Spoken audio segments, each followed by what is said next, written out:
જય શ્રી કૃષ્ણ. રાધે રાધે. મારી યુટ્યુબ ચેનલમાં તમારું હાર્દિક સ્વાગત છે. મિત્રો, આજની કથા જે કોઈ વ્યક્તિ સાંભળશે તેના જીવનમાં દરેક ખરાબ કર્મોનો નાશ થઈ જશે એવા ભગવાન શ્રી હરિના આશીર્વાદ છે. મિત્રો, ભગવાન ભોલેનાથ કહે છે કે માતા પિતાના ઘરે રહીને છોકરી જે પણ પાપ કરે છે તેનું પરિણામ તેના માતા પિતાને પણ ભોગવવું પડે છે.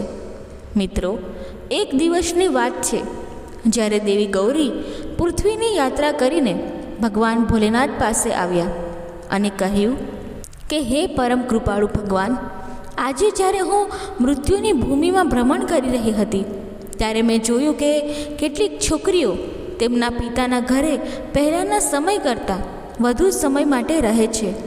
જો કે પહેલાંના યુગમાં છોકરીઓના નાની ઉંમરમાં લગ્ન થઈ જતા હતા અને ત્યારથી તેઓ તેમના પતિના ઘરે રહેતી હતી.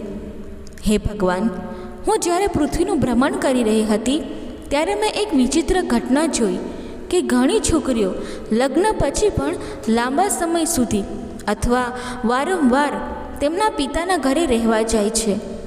તો હે પ્રાણનાથ, મારે એ જાણવું છે કે શું છોકરી માટે તેના પિતાના ઘરે લાંબો સમય રહેવું યોગ્ય છે કે નહીં?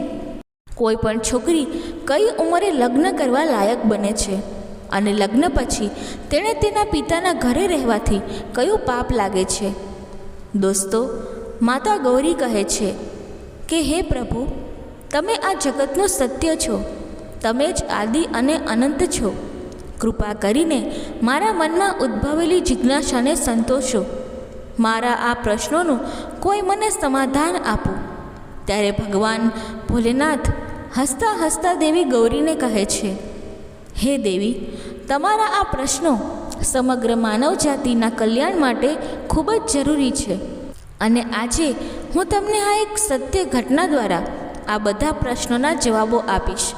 તેમજ આ કથા મારા ભગવાન શ્રી કૃષ્ણના કાલ દ્વાપરયુગની છે અને આ વાર્તા સાંભળનાર કે ફેલાવનાર અને પ્રચાર કરનાર કોઈ પણ મનુષ્યના જીવનના 100 ગુનાઓ હું માફ કરું છું અને મૃત્યુ પછી તે મનુષ્યનો જીવ મારી સાથે કૈલાશમાં અનંતકાળ માટે રહે છે.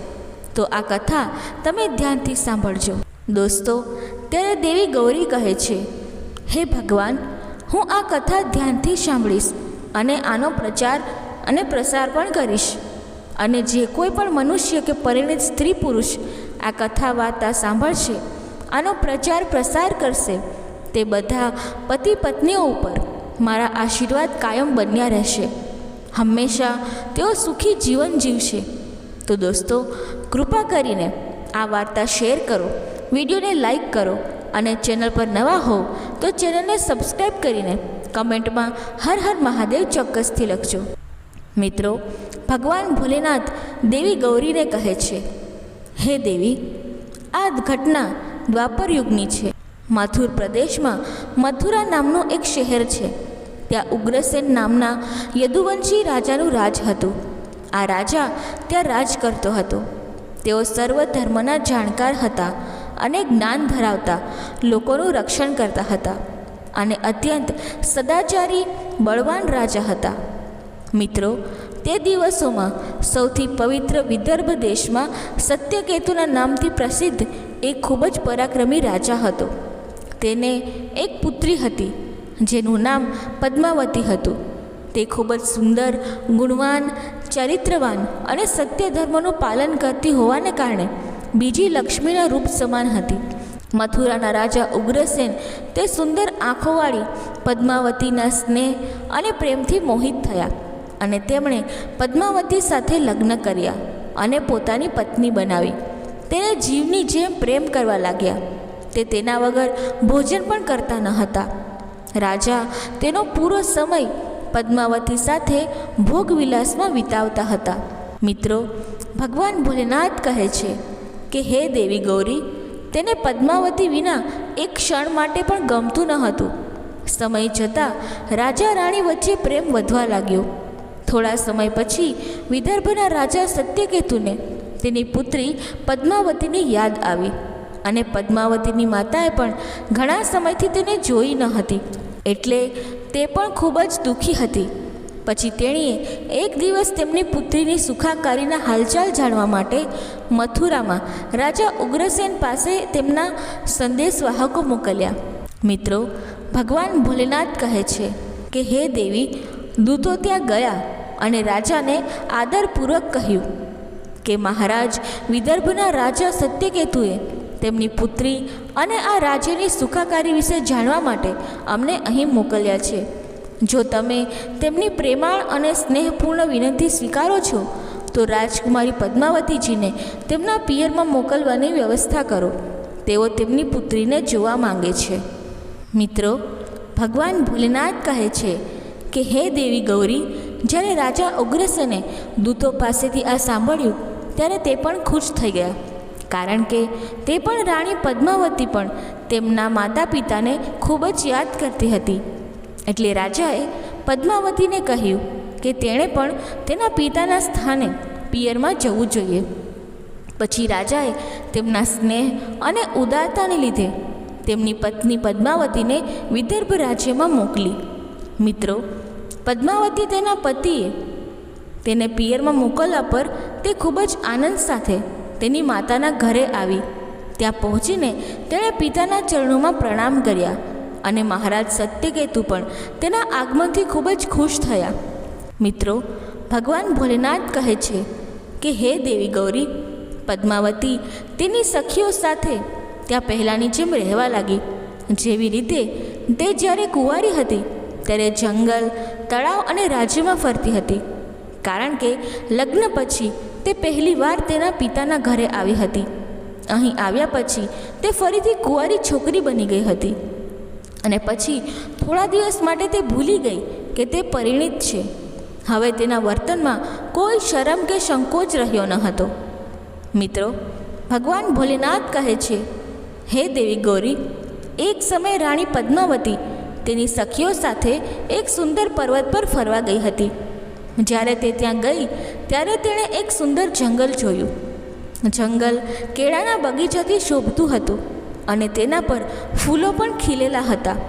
ત્યારે રાજકુમારીએ જોયું કે એક તરફ આટલો સુંદર પર્વત હતો અને બીજી બાજુ આટલું સુંદર જંગલ હતું અને આ સુંદર જંગલની વચ્ચે એક સુંદર તળાવ હતું જે સ્વચ્છ પાણીથી ભરેલું હતું. મિત્રો, આ તળાવમાં પદ્માવતી અને તેની સખીઓ એક નાની બાળકીની જેમ તેની તમામ સખીઓ સાથે રમવા લાગી. તેઓ બધા આ દુનિયાને ભૂલીને રમતમાં સંપૂર્ણપણે મગ્ન થઈ ગયા. મિત્રો, ભગવાન ભોલેનાથ કહે છે હે દેવી ગૌરી, તે જ સમયે કુબેરનો સેવક ગોબલ નામનો રાક્ષસ એક દિવ્ય વિમાનમાં બેસીને આકાશમાંથી ક્યાંક જઈ રહ્યો હતો. જ્યારે તે તળાવ પાસે આવ્યો ત્યારે તેણે જોયું કે વિદર્ભની સુંદર રાજકુમારી પદ્માવતી જળમાં પડીને નિર્ભયપણે સ્નાન કરી રહી છે. ગોબલ પાસે રહેલી દૈવી શક્તિને કારણે તે ચોક્કસપણે જાણતો હતો કે તે વિદર્ભના રાજાની પુત્રી અને મહારાજા ઉગ્રસેનની પ્રિય પત્ની છે. પછી તેણે મનમાં ને મનમાં વિચાર્યું કે તે પોતાના પતિને વફાદાર છે અને ફક્ત પોતાની શક્તિથી જ સુરક્ષિત છે, પરંતુ કોઈ પણ પુરુષ માટે તેને પ્રાપ્ત કરવી અત્યંત મુશ્કેલ છે. અને ઉગ્રસેન એક ખૂબ જ મૂર્ખ વ્યક્તિ છે જેણે આવી સુંદર પત્નીને તેના પિયરમાં મોકલી દીધી છે. આવી ચારિત્ર્યવાન વિશ્વાસુ સ્ત્રી બીજા પુરુષ માટે દુર્લભ, અમૂલ્ય છે અને અહીં કામદેવ મને અપાર પીડા આપી રહ્યા છે. મારે તેની નજીક કેવી રીતે જવું અને કેવી રીતે તેને પ્રાપ્ત કરવી?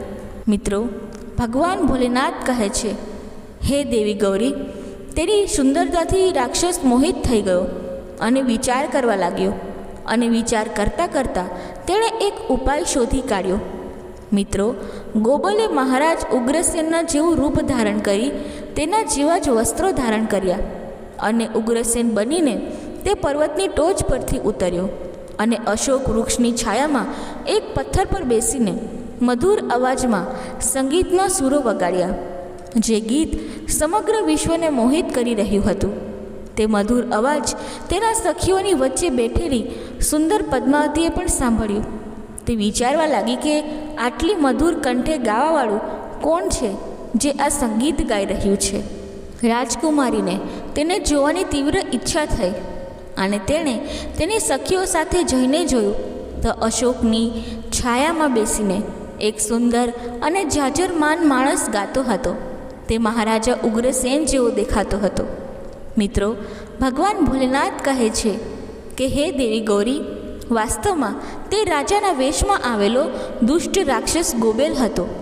પદ્માવતી વિચાર કરવા લાગી કે મારા પતિદેવ, મારા સ્વામી મથુરાના રાજા ક્યારે અને કેવી રીતે પોતાનું રાજ્ય છોડીને આટલા દૂર ચાલ્યા આવ્યા.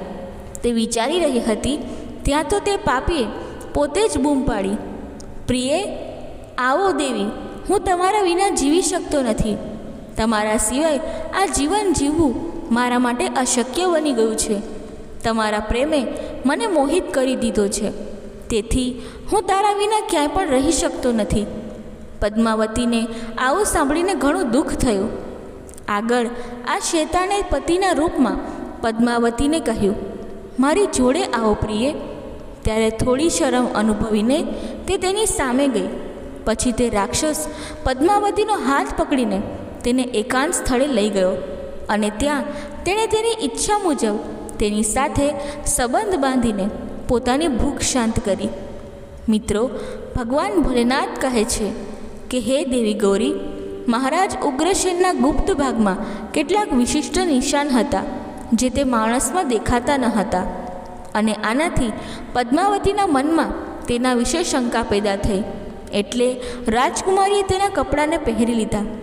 આ ઘટનાથી તે રાક્ષસ પર ખૂબ જ ક્રોધિત થઈ ગઈ. ક્રોધથી ભરાઈને તેણે નીચ રાક્ષસ ગોબલને કહ્યું, હે નીચ, જલ્દી મને કહે, તું કોણ છે? આમ કહીને તેણે પછતાવોથી ભરેલી આંખોથી તે રાક્ષસને તે શ્રાપ આપવા તૈયાર થઈને બોલી, હે દુષ્ટાત્મા, તે મારા પતિના રૂપમાં આવીને મને છેતરી છે અને આ સદાચારી મારા દેહને અને પતિવ્રતા ધર્મને અપવિત્ર કરીને તે મારા બધા સંસ્કારોને નાશ કર્યા છે. હવે તું મારા ક્રોધને જોઈશ, હું તને શ્રાપ આપીશ. તેણીને આ વાત સાંભળીને ગોબલે કહ્યું, હે ભક્ત નારી, ભગવાન શ્રી વિષ્ણુ અને શ્રેષ્ઠ બ્રાહ્મણના ભયથી બધા રાક્ષસો અને દાનવો ભાગી જાય છે, અને હું તો આ પૃથ્વી પર રાક્ષસ ધર્મ પ્રમાણે ભ્રમણ કરું છું. પહેલાં તમે મારા દોષનો વિચાર કરો કે કયા અપરાધ પર તમે મને શ્રાપ આપવા માંગો છો. ત્યારે પદ્માવતીએ કહ્યું, હે પાપી, હું એક પતિવ્રતા છું અને મારા પતિને સમર્પિત છું. હું ફક્ત મારા પતિની જ ઈચ્છા રાખું છું. હું હંમેશા તેના માટે જ તપસ્યા કરું છું. હું મારા પતિને અનુસરું છું અને હું ધર્મના માર્ગ ઉપર જ ચાલું છું. પરંતુ તે ભ્રમ પેદા કરીને અને આવી માયા રચીને તે મારા ધર્મની સાથે મારો પણ નાશ કર્યો છે. તેથી હે દુષ્ટ દુરાચારી, હું તને પણ ભસ્મીભૂત કરી નાખીશ. પછી ગોબલે કહ્યું, હે રાજકુમારી, જો તમને યોગ્ય લાગે તો આ વાતને ધ્યાનથી સાંભળજો. હું ફક્ત ધર્મની જ વાત કરું છું. જે સ્ત્રી દરરોજ પોતાના મન, વાણી અને કામથી પતિની સેવા કરે છે અને જ્યારે તેનો પતિ સંતુષ્ટ થાય છે ત્યારે તે પોતે પણ સંતોષ અનુભવે છે, અને જ્યારે તેનો પતિ ગુસ્સામાં હોય છે કે ક્રોધમાં હોય ત્યારે પણ તેને ક્યારેય છોડતી નથી, અને તે તેના પતિની ભૂલો અને પાપો પર ધ્યાન આપતી નથી, અથવા તેણીને જ્યારે મારે છે ત્યારે પણ ખુશ થાય છે અને તેના પતિના તમામ કાર્યોમાં આગળ રહે છે કે જો તે તેના કલ્યાણ માટે કામ કરે છે. તે જ સ્ત્રી તેના પતિ પ્રત્યે વફાદાર હોવાનું કહેવાય છે. તે જ સ્ત્રી હકીકતમાં પતિવ્રતા ધર્મનું પાલન કરી રહી છે તેમ કહેવાય છે. જો આ દુનિયામાં જે સ્ત્રી તેનું કે તેના પતિનું કલ્યાણ ઈચ્છે છે તો તે રોગી, વિકલાંગ, રક્તપિત્ત, સર્વ ધર્મોથી વંચિત અને તેના પાપી પતિનો પણ ત્યાગ પણ ન કરવો જોઈએ. જે સ્ત્રી તેના પતિને છોડીને અન્ય કાર્યોમાં પોતાનું મન લગાવે છે તેને વ્યભિચારી માનવામાં આવે છે. તેને તમામ ધર્મોમાંથી બહિષ્કૃત કરવામાં આવે છે.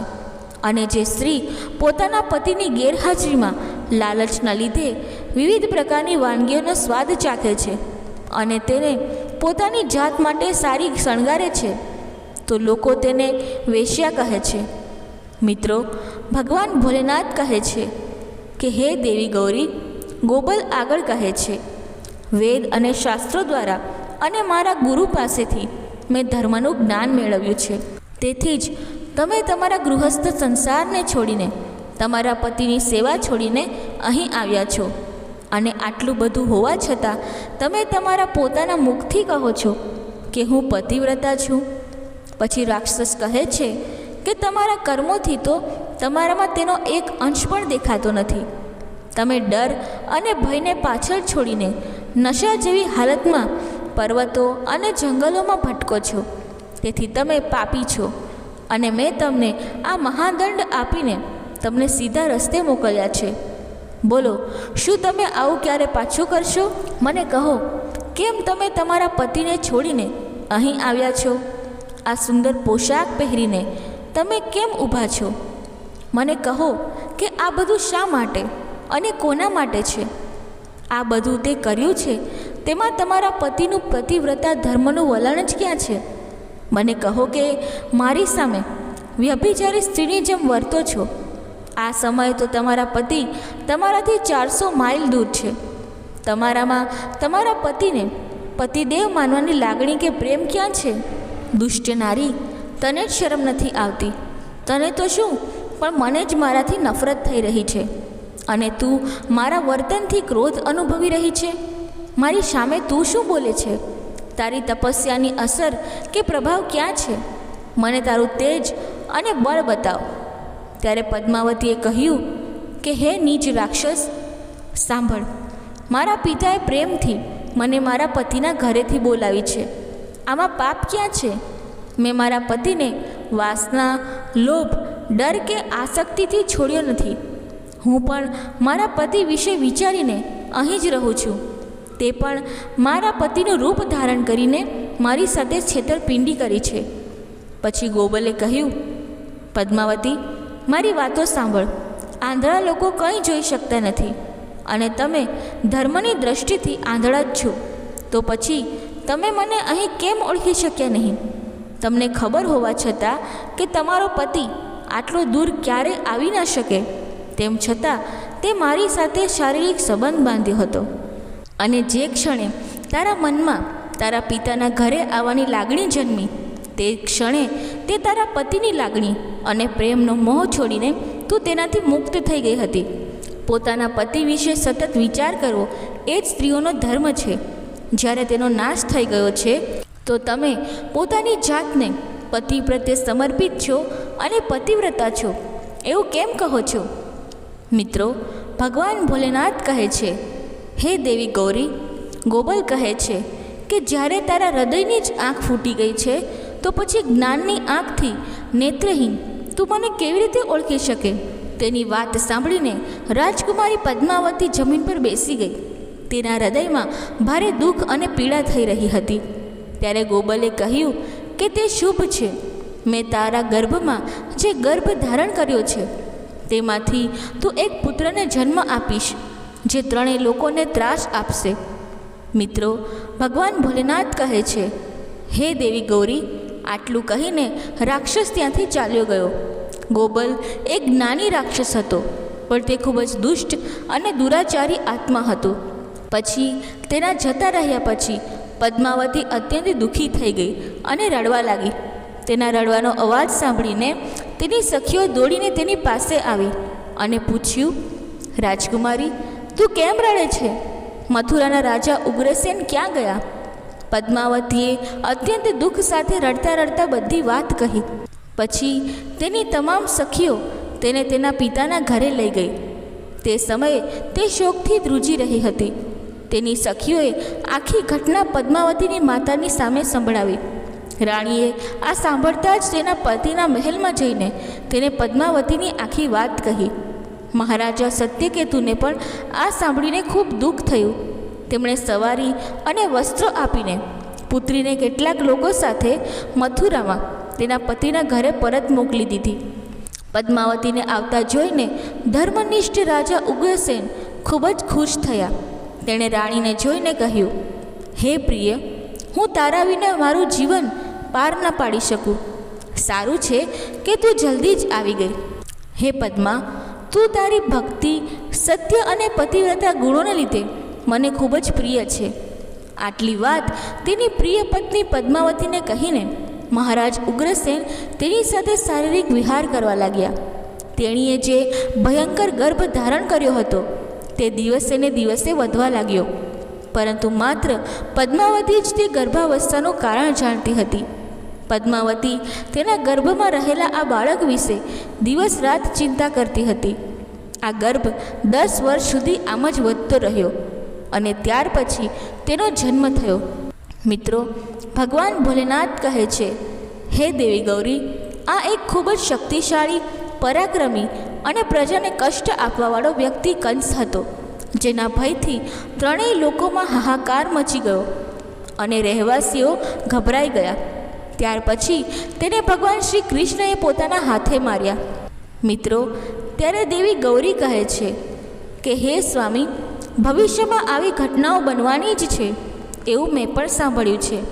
ત્યારે ભગવાન ભોલેનાથ કહે છે, હે દેવી, ગમે તે હોય, મેં તમને આ બધું પુરાણોમાંથી કહ્યું છે, જે એક ચોક્કસ માન્યતા છે કે આ રીતે પિતાના ઘરમાં રહેતી છોકરી બગડી જાય છે. તેથી પિતાએ છોકરીને ઘરમાં રાખવાની લાલચ ન રાખવી જોઈએ. ભગવાન ભોલેનાથ કહે છે કે હે દેવી, હવે હું તમને કુંવારી છોકરી વિશે કેટલીક મહત્ત્વપૂર્ણ વાતો કહું છું, જે તમારે પણ ધ્યાનથી સાંભળવી જોઈએ. કોઈ પણ છોકરી જ્યારે મોટી થાય છે, જ્યારે તે લગ્ન માટે લાયક બની જાય છે, ત્યારે તેના માતા પિતાએ કોઈ યોગ્ય વ્યક્તિ પસંદ કરીને તેની સાથે લગ્ન કરાવવા જોઈએ. પિતાએ તેને પ્રેમવશ થઈને ક્યારેય ઘરમાં લાંબો સમય ન રાખવી જોઈએ. તેના માટે યોગ્ય છે કે તેણીનો ઉછેર તેના પતિના ઘરે થવો જોઈએ. ત્યાં રહીને અને નિષ્ઠાપૂર્વક તેના પતિની સેવા કરવી જોઈએ. તેણીએ જે સારા ગુણો શીખ્યા છે તે પરિવારને કીર્તિ અપાવશે અને તેના પિતા પણ સુખી જીવન જીવશે. સાસરે રહીને જો કોઈ સ્ત્રી પાપ કરે છે તો તેનું પરિણામ તેના પતિને ભોગવવું પડે છે.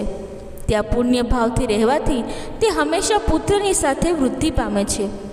છોકરીના સારા ગુણોને કારણે તેના પિતાને માન સન્માન મળે છે, તેના પિતાની પ્રતિષ્ઠા વધે છે અને બંને કુળના પૂર્વજો સંતુષ્ટ થઈને આશીર્વાદ આપે છે. ભગવાન ભોલેનાથ કહે છે, હે દેવી, દીકરીને જમાઈની સાથે પણ પોતાના ઘરમાં ન રાખવું જોઈએ. આવું કરવાથી તે માણસના માન સન્માનને અસર થાય છે અને સમયની સાથે સાથે તે ઓછું થતું જાય છે અને તેને પણ પાપ લાગે છે. જ્યારે છોકરી પરણવા યોગ્ય બની જાય છે ત્યારે બહારના લોકો તેને ખરાબ નજરે જોવા લાગે છે. આવા સંજોગોમાં તેને કોઈ અજાણી વ્યક્તિ સાથે પ્રેમ સંબંધ થઈ જાય છે. તે પહેલાં તેના લગ્ન કરી દેવા જોઈએ. એક ઉંમરલાયક છોકરીને ઘરમાં રાખવાનો મતલબ છે કે પિતાના ઘરમાં ચોરોની વચ્ચે ખજાનો ભરેલું વાસણ રાખવા સમાન. તેમજ તે સ્ત્રીની ઇજ્જત એક રત્નના સમાન છે અને પિતાનું સન્માન એ છોકરીનું સન્માન છે, જે હંમેશા સુરક્ષિત રીતે સંભાળીને રાખવું જોઈએ. કોઈ પણ સ્ત્રીએ ક્યારેય તેના પતિથી દૂર ન રહેવું જોઈએ. પિયરમાં પણ લાંબો સમય રહેવું એ પણ પાપ છે. એક પતિવ્રતા ધર્મને સમર્પિત સ્ત્રીનું સ્થાન હંમેશા તેના પતિના ચરણોમાં હોવું જોઈએ અને તેના પતિ માટે પત્નીનું સ્થાન તેના હૃદયમાં હોવું જોઈએ. મિત્રો, ભગવાન ભોલેનાથ કહે છે, હે દેવી ગૌરી, હવે મેં તમારા બધા જ પ્રશ્નોના જવાબ આપી દીધા છે. ત્યારે માતા ગૌરી કહે છે, હે પ્રભુ, આજે હું કથાને સાંભળીને ધન્ય થઈ ગઈ છું.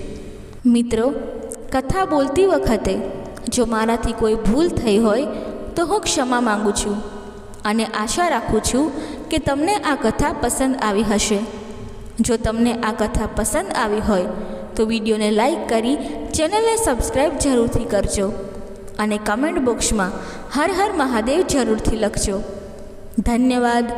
જય શ્રી કૃષ્ણ. રાધે રાધે.